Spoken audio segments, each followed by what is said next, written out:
Hello friends, ఎలా ఉన్నారు అందరూ?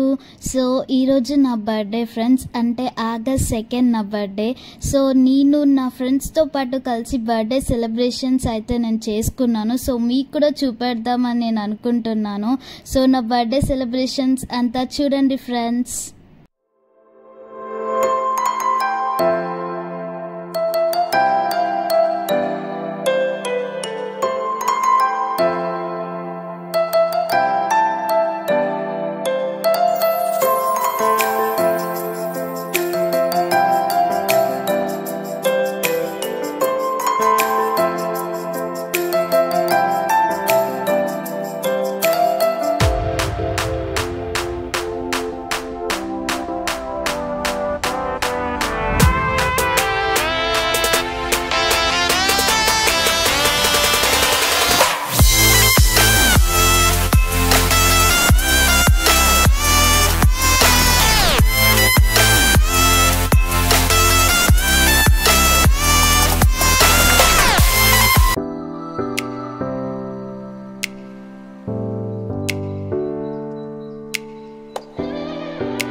సో ఇలా అయితే నా బర్త్డేని నేను హ్యాపీగా సెలబ్రేట్ చేసుకున్నాను friends. So don't forget to like, share and subscribe my channel.